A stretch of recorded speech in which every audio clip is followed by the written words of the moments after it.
Kryeministri Hristjan Mickoski deklaroi sot se ndryshimet kushtetuese janë kusht që i ka pranuar qeveria paraprake, por se ai nuk do t'i pranojë në asnjë mënyrë pa marrë garanca të qarta.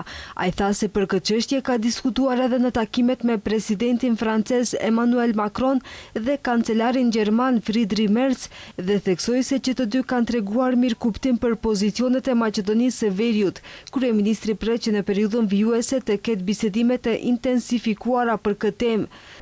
Додека сум јас председател на владата, нема никогаш да поддржам уставни измени. Derisa jam unë kryeministër, nuk do të mbështes kurrë ndryshime kushtetuese në të cilat nuk do të kem përfundim të qartë se do të fillojmë dhe përfundojmë procesin, derisa nuk kam garanca të qarta se nuk do të kemi më çështje bilaterale dhe identitare.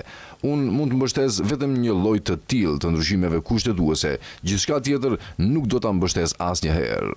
Duke komentuar non-paperin e propozuar nga presidenti francez dhe kancelari gjerman, Mickoski tha se ai dokument dhe ajo reform mundson mekanizma me të cilat vendet e Ballkanit Perëndimor do të kenë mundësinë të shfrytëzojnë instrumentet e caktuara dhe ai në asnjë mënyrë nuk është në konflikt me zgjerimin. Тоа се два паралелни процеси. Ова е Do thot, këto janë dy procese paralele. Ky është një proces tjetër, ndërsa zgjerimi do të mbetet një proces tjetër.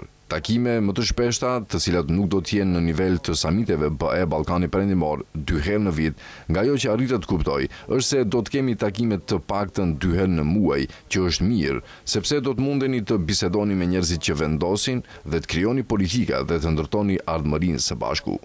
Mickoski po ashtu tha se mesazhet që dhanë liderët evropian gjatë samitit BE Ballkani Perëndimor që u mbajt më 5 qershor në Tivat kanë qenë ndër mesazhet më të fuqishme që kur ka marrë detyrën e kryeministrit, të cilat sipas tij tregojnë se procesi i zgjerimit nuk ka përfunduar.